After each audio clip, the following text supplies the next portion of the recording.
there's him with GatheringMagic.com with match number 3 with our Mono Black Devotion. This is a very risky hand for us to keep. We do have a first turn Thoughtseize that can actually see what we're up against. And then if we do top deck within the next 2 draws into a Sign in Blood, this hand is actually fine. Unfortunately, though, I just don't think this is keepable. You have to ship a hand like this back. It doesn't have any removal in it. It has these 2 awkward Age of the Fates and Squelching Leeches, and does have a card draw, but we could just get run over by so many different decks here. And then most likely scenario is we don't hit that second or third land drop, and then we're just so far behind. So I'm going to mulligan this. And this isn't much better, but I'll keep it. We do have a Sign in Blood to kind of get us back.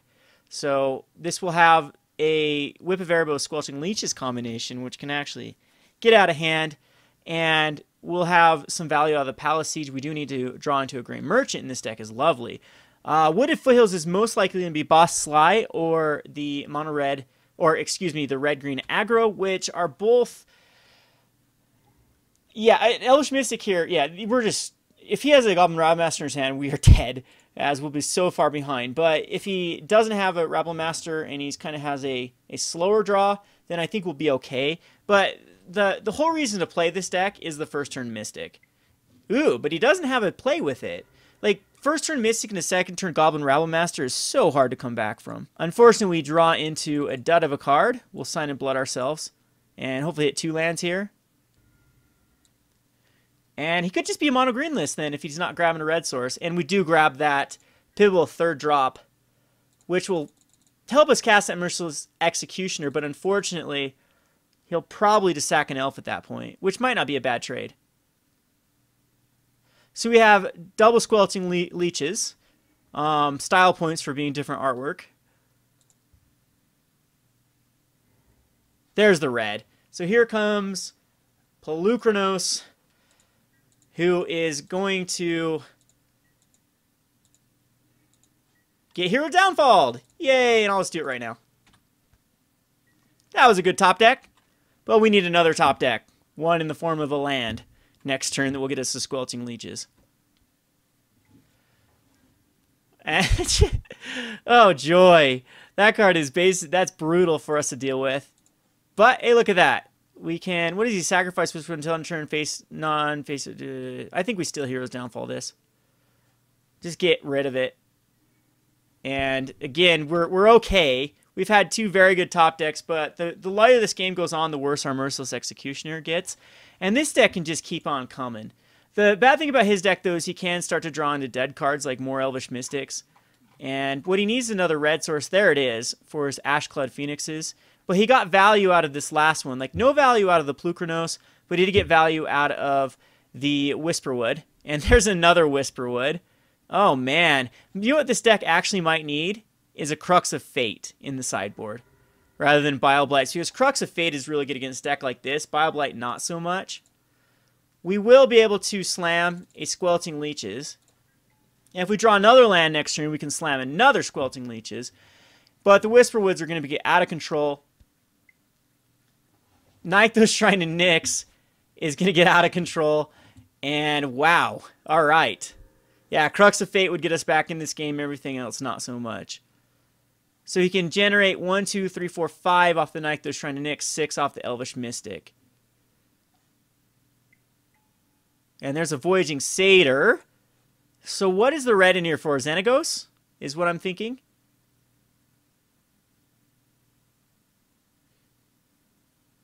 And this card is looking terrible. Really think that he should have attacked in with the Whisperwood there. I wasn't going to block it. Would have been a free damage. And Elvish Mystic goes bye-bye. But he's going to continue to get value. There's our Swamp. This is going to get us Squelching Leeches number 2. But he has an insane amount of mana. And maybe I should tap my mana, right? I tap 5 there. We know that Elvish Mystic in hand and one other. He's going to be forced to draw into that. Nykthos Shrine to Nyx will be a dead card. But, I mean, he can just keep aggroing us. And he decides not to do anything. Man, Drown in Sorrow is going to be the greatest card ever to draw into here. Oh, and we know that these are manifested lands. That's what we know. I need to keep track of this. This is a manifested forest. This is a manifested Nykthos Shrine of Nyx.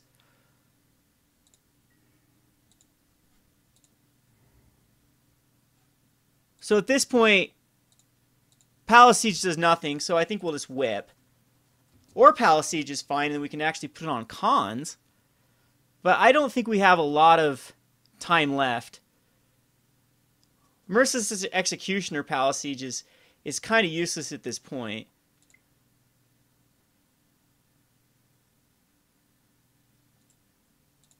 I'm going to name dragons here with the Palace Siege. A stalemate, this is going to kind of drain him. And this is why I like the Squelching Leeches. They just continue to get bigger and bigger. But he's getting so much value out of that Whisperwood. Well, he's going to be... Well, he's going to use the forest. And now he's got a Plukranos underneath. A manifested guy with a bazillion mana is how it's going to end up happening. Which, that's going to be perfect. We got to notate which one that is.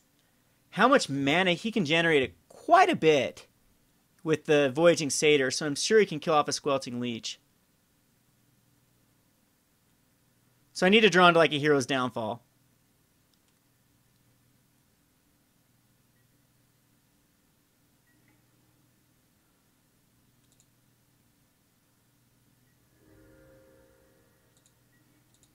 Well, there's another Squelching Leech.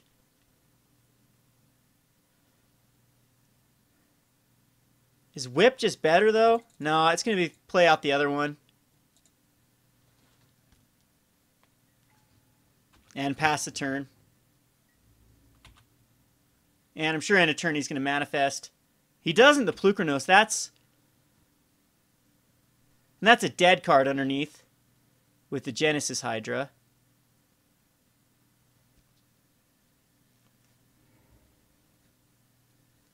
He's going to get rid of that, though, yeah. It's pretty powerful with the Scry and Manifest is a great combo. And that's going to be a powerful one when he does unmanifest. He's so much mana here as well. We need that Drown in Sorrow. Still decides not to do anything. 1, 2, 3, 4, 5, 6, 7, 8, 9. Do we just Palace Siege again and then hope for the best? Next turn, or actually Whip of Erebos. And then Grey Merchant. World Palace Siege. He has one turn to kill us if this doesn't go his way, because we'll be able to do 1, 2, 3, 4, 5, 6, 7, 8, 9, 10, 11, 12, 13, 14, 15, 16. And I'm going to name dragons again. And pass the turn. Gotta think he goes crazy here at the end with unmanifesting stuff.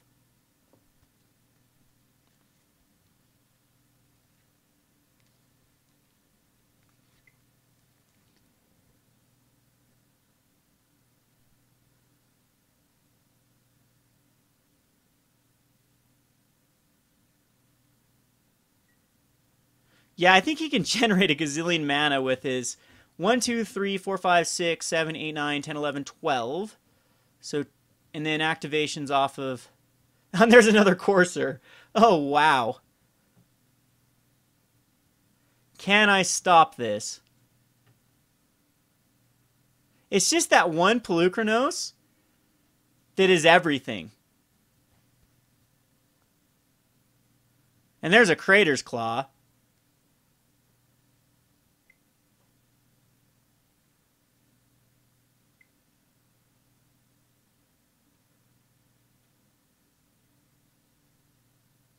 $23 mana. 39. Oh, joy. Second Whisperwood. And does he have a Crater Claw in his hand for 41 damage?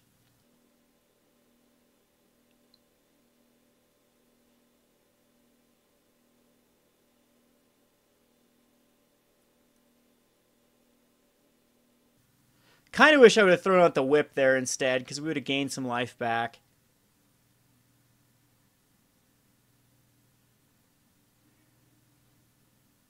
Polukranos. Is that for 19? And so you can actually divide it all perfectly? For 21. And then attacking it. Alright. That does it. The Nykthos Shrine of Nyx deck. So we get to reveal these. It doesn't show. Forest, Nykthos Shrine of Nyx. Alright, we'll go to the sideboard here. Stain the Mind actually seems pretty decent in here in this deck. Does it? I'm not even sure. I do think we bring in the Bile Blights and the Pharika's Cures. That might sound kind of weird. Typhoid Rats are pretty decent as well. Drown in Sorrows can come in.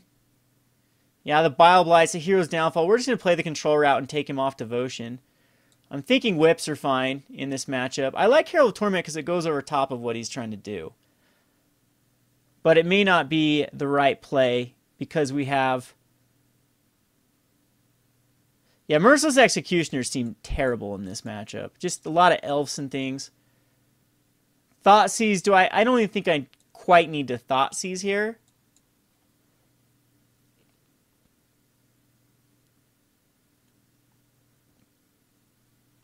And I actually don't think we need Bile Blights. So I'm going to keep in a 1 of Thoughtseize. Cures are just better because Cure kills everything a Bile Blight does. But Bile Blights can kill multiples. But Cure gains me 2 life. Does that really matter for the Sign in Bloods?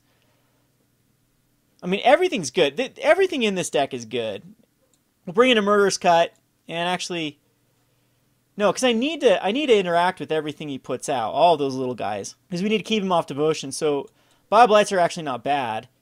And I'm thinking it's just Herald of Torments that don't need to be in here. I don't want to go down too many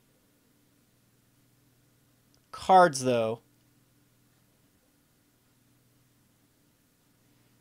I do want the Thoughtseizes. Thoughtseizes are great versus the, like, even Courser Crucifixes. And I want the double... Now, we'll just keep 1 whip. I don't think we need double whips.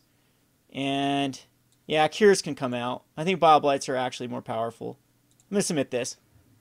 Key will hand me the first turn Thoughtseize Bile Blight. This is actually a very good hand versus him.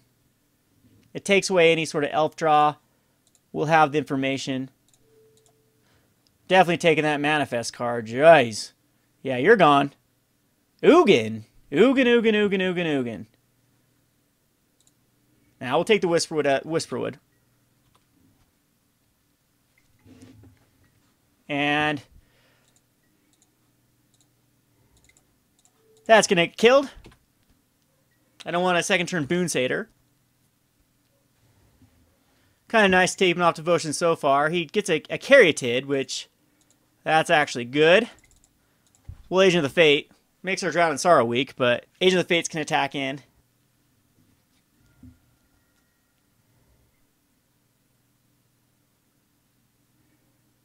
And he Creditor's Closet. Alright, so he's going to try to get me with Boon Satyr. Fortunately, we miss our land drop here.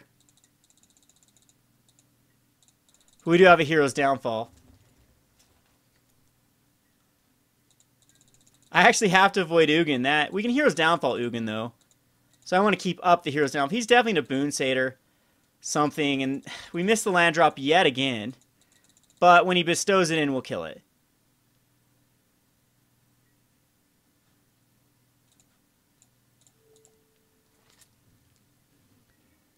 So still off the Devotion. Still has the Ugin in his hand and 2 unknowns.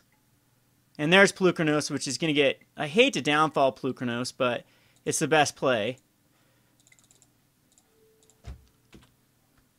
And it's down to top decks. I've missed land drop. 1, 2, 3, 4, 5, 6 mana. We'll Drown in Sorrow next turn. Keep him off that Ugin. And continue to miss land drops, but at least this will... Yep, we'll put that on top. Gets us the Squelching Leeches. And there's another Voyaging Satyr. Jeez. But here comes Leeches.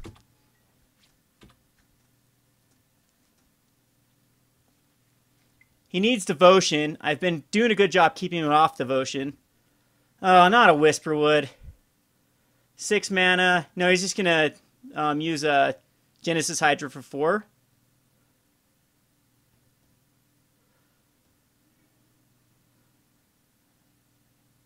And he actually finds an idol on a Blossoms. Yuck.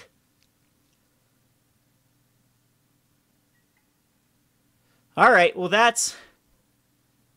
Jeez, that's terrible for us. We do hit that other land, which at this point can get a Palisade for cons. And we'll attack in. You know, I probably actually should have done dragons.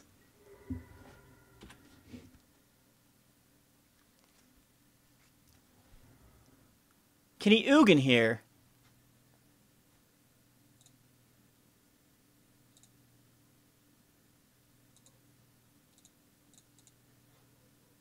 He can. And is he going to do it? No.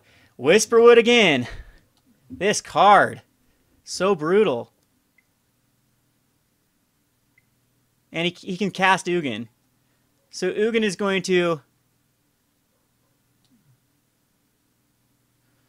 He won't Ugin for 5 because I'll wipe his board. No, just going to do damage to me. And then attack in. So I'm wishing I didn't cons.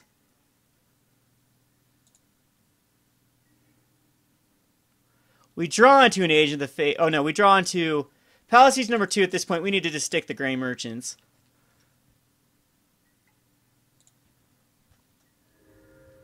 Because next turn is actually lethal. If we can survive one turn, that's all we need to do is just survive a turn. He could actually Ugin for 4, and that doesn't screw up his hand. It keeps him a Whisperwood, but kills his Devotion completely. But then he still has Manifest card coming out afterwards. Yeah, I'm thinking a Crux of Fate really needs to be in the sideboard. Oh, we did a good job. Look at all that stuff that went to the graveyard. If we would have had a land instead of this Gary, then everything would have been accelerated a turn. I think we could have applied enough pressure.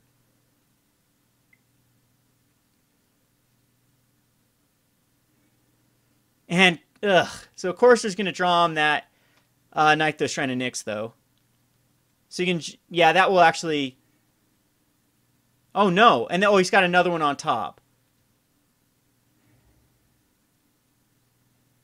And then a Creator's Claw coming up.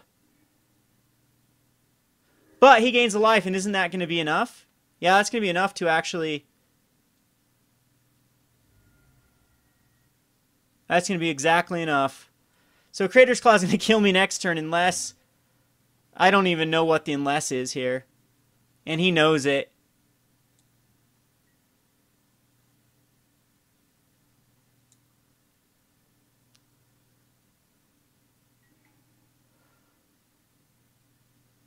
So, yep, the Palace Siege, if I would have named dragons, would have won this game. But I'm only going to have enough Devotion. Does Drown in Sorrow do anything? Does it kill enough?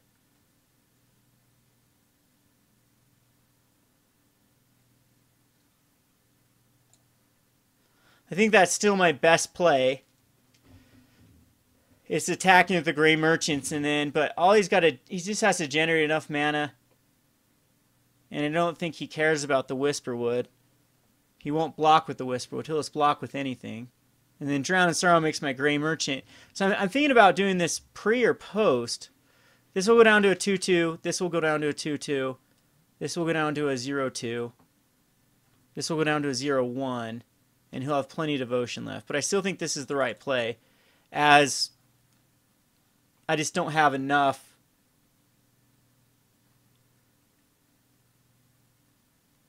With the Gray... Yeah, the one life off that Corsair Crucifix.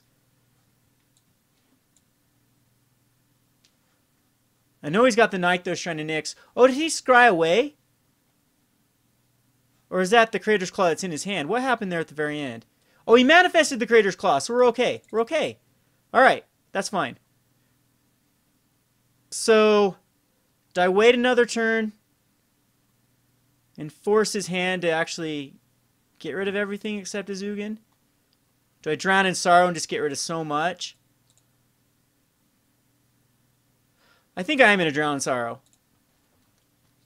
Gets rid of, like, the Eidolon, the Voyaging Satyr, and all the manifested stuff.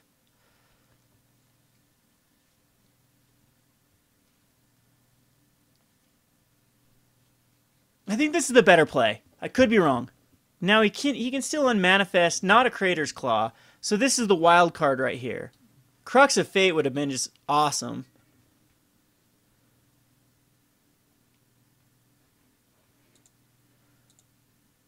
I did forget about that card, so I'm going to put this on the bottom.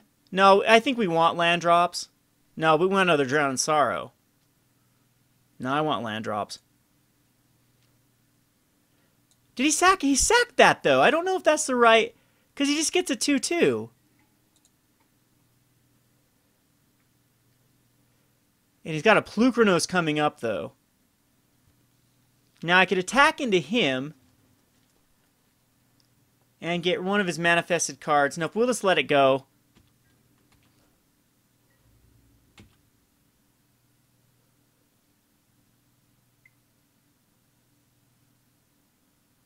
He's going to manifest a Voyaging Satyr. He gets another land, which is still... What does his ult do?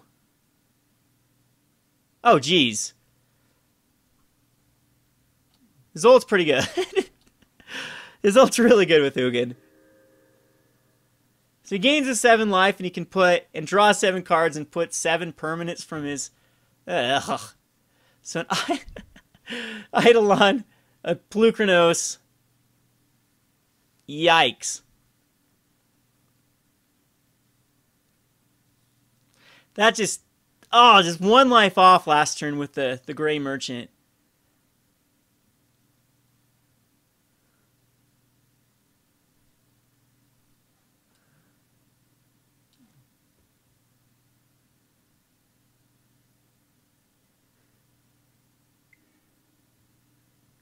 And he draws an insane amount of cards again.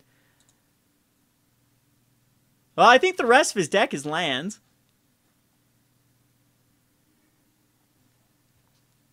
But again, he gains a lot of life.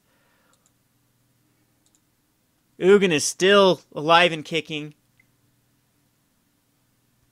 And he can up Plukranos right now.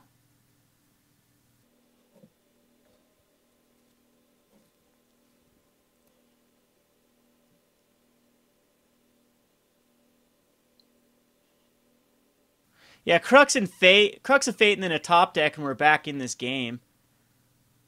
Is the funny thing. Other than he can, right now he can Plukranos for a gazillion again.